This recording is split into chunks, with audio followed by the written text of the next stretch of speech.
My channel, আমি সর্বাণী। আমার চ্যানেলে তোমাদের সকলকে জানাচ্ছি স্বাগত। বোনের বিয়ে থেকে শুরু করে রিসেপশন সমস্তটাই তোমাদের সঙ্গে শেয়ার করেছিলাম এর আগেই। তো আজকে কিন্তু দিরাগমনে বোন বাড়িতে আসবে, তো এই ব্লগটাও তোমাদের সঙ্গে আজকে শেয়ার করব। কিন্তু আগের দিন তোলা হয়েছিল, তো আগের দিন ছিল সুমনার অ্যানিভার্সারি, তো সেটা তোমাদের সঙ্গে একটুখানি শেয়ার করছি। এখানটায় এখন কেক কাটিং হচ্ছে, আর এই দেখো আমার মাম্মামও কিন্তু এখানটায় রয়েছে, ও কিন্তু কেক খাবে। তো যাই হোক, আর এটা কিন্তু পরের দিনকে মানে আজকে কিন্তু বোন আসবে দিরাগমনে আমাদের বাড়িতে। আমি ঘুরতে বেরিয়েছিলাম আমার খুব প্রিয় একজন মানুষের সঙ্গে। তো এটা হলো আমার ছোট মাসি, আর আমি আর মাসি মিলে কিন্তু ঘুরতে গেছিলাম পুরনো মামাবাড়ির দিকে। বেশিক্ষণ আমরা ঘুরিনি, চলে এসেছিলাম বাড়িতে, কারণ আকাশের অবস্থাটা একদমই ভালো ছিল না। তাই এসে তো দেখি বোন এখানটা একটা জিনিস করছিল, চলো তোমরা দেখে নাও। হেবিটা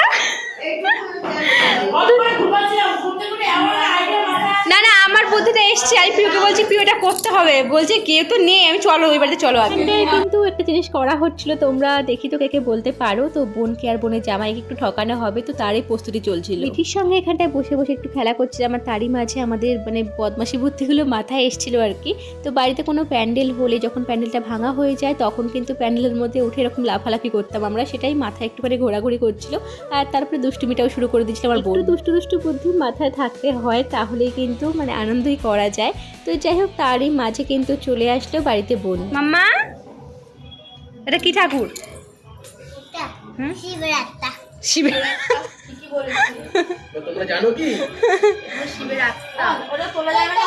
আমাদের বাড়ির সামনে একটা মায়ের মন্দির আছে, তো বিয়ের পর দুজনে মিলে প্রথম আসলো, তো সেই জন্য কিন্তু মায়ের মন্দিরে সবার প্রথমে এসে আগে প্রণাম করলো, তারপর ওরা বাড়িতে যাবে।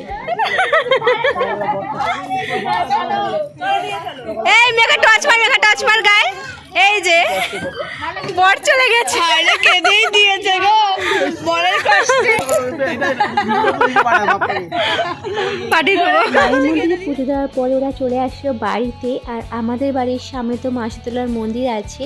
তো তোমরা তো নিশ্চয়ই আগের ব্লগগুলোতে দেখেইছো যে আমাদের বাড়ির সামনে একদম মায়ের মন্দির আছে। তো ওখানটায় এসে কিন্তু ওরা আবার প্রণাম করলো মায়ের মন্দিরে, আর তারপর এখানটায় প্রণাম করার পরে কিছু নিয়ম থাকে, সেগুলো সমস্ত কিছু করার পরে ফাইনালি ওরা এখন যাচ্ছে ঘরে। আর এই দেখো আমার মামামও কিন্তু মামা বাড়িতে যাচ্ছে এখন।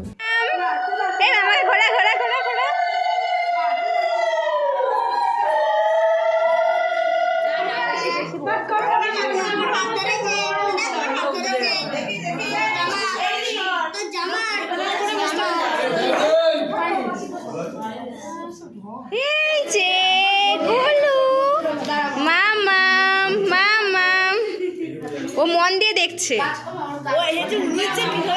তো এখন হবে আশীর্বাদের পালা। তো এখানটায় বোন আর রনি বসে পড়েছে, আর এটা হলো মাসি কিন্তু এসে রনিকে আর বোনকে আশীর্বাদ করছে।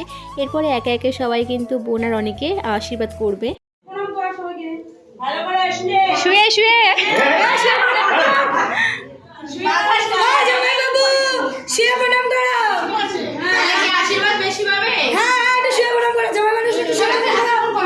এখানটা এখন চলছে আশীর্বাদের পালা। আশীর্বাদটা হতে থাকুক, তোমাদের সঙ্গে কয়েকটা কথা আমি শেয়ার করে নিই। তো এই ভিডিওটা তোমাদের সঙ্গে শেয়ার করার পরে কিন্তু দারুণ কয়েকটা ব্লগ তোমাদের সঙ্গে শেয়ার করব আমি।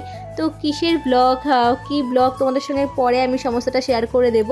তো ব্লগটা তোমাদের সঙ্গে শেয়ার করার আগে কিন্তু আমি একটা কমিউনিটিতে পোস্ট করব, তোমরা কিন্তু সেই অপেক্ষায় থাকো। তবে এইটুকু বলতে পারি, তোমাদের কিন্তু খুব ভালো লাগবে ব্লগ। আমার অনুগুণও কিন্তু খুব দুষ্টু হচ্ছে দিন দিন, আরও যত দুষ্টু বুদ্ধি সমস্ত কিছুর মাথার মধ্যে খেলে। তো এখানটায় আমার মামামকে দিয়ে দেখো রনির মাথার চুল ধরে টানাচ্ছে। আর এরপরে তোমরা আরেকটা মজার জিনিস দেখতে পারবে, এই দেখো আবারও কিন্তু ওইটা শিখিয়ে দেওয়ার পরে কিন্তু মামাম একদম চুল ধরে টানছে।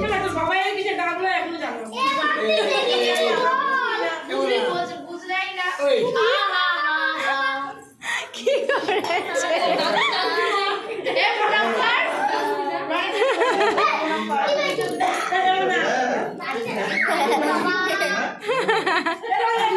আশীর্বাদের পালা কিন্তু হয়ে গেছিলো। তারপর এখন কিন্তু চলছে শালিরা সবাই মিলে কিন্তু জামাইবাবুকে বলছিল যে প্রণাম করার জন্য, যে জিনিসটা প্রথমে মেঘা বানাচ্ছিল সেটার মধ্যে প্রণাম করার জন্য, কিন্তু সেটা আর করেনি কারণ সুপর্ণা ধরে ফেলেছিল। তারপরে কিন্তু আর কোনোরকম সেই মজাটা আর হয়নি।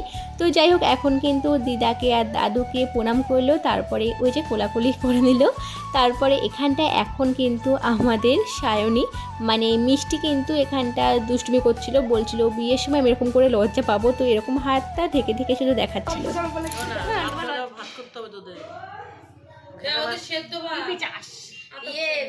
প্রেসার কুকারের মধ্যে ফুটিয়ে আমি শিবরাত্রি করেছি। হ্যাঁ, খুব অসুস্থ। চোখের নিচে কালি বসে গেছে। উনি কি করেছে? আমি শিবরাত্রি করলে সেই বছরটা আমার খারাপ যায়, আমি সামনের বছরটা খারাপ। তোর মা কি করেছে? বলতে নেই, সত্যি বলতে। সমস্ত কিছু নিয়মকানুনের পরে আমি আর মেঘা একটুখানি আড্ডা দিচ্ছিলাম। তারপরে কিন্তু এখানটায় আবারও কেক কাটিং হবে। তোমাদের সঙ্গে যে আগে শেয়ার করলাম, বোনরা আসার আগের দিনকে সোমনাথের ছিল অ্যানিভার্সারি, তো সেই উপলক্ষে কেক কাটিং হয়েছিল আগের দিনকেই। আর আজকে কিন্তু আমার বোনরা মানে সম্পারা কিন্তু আবারও একটা কেক নিয়ে এসেছিলো। তো এখানটায় দিদির অ্যানিভার্সারিতে কিন্তু আবারও কেক কাটিং করালো দিদি আর জামাইবাবুকে দিয়ে।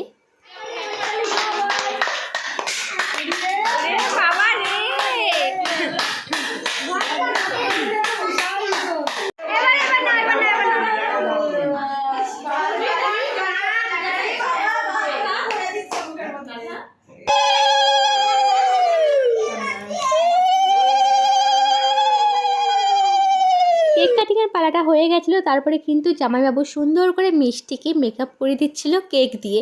তো এরকম করে আড্ডা মজা সমস্ত কিছুই হচ্ছিল। আর তারপরে আমি চলে গেছিলাম বাজারে। তো চলো আজকের মতো এখানটায় আমি ব্লগটা এন্ড করলাম। ভালো লাগলে চ্যানেলটাকে তোমরা অবশ্যই সাবস্ক্রাইব করে দিও। তো চলো টাটা।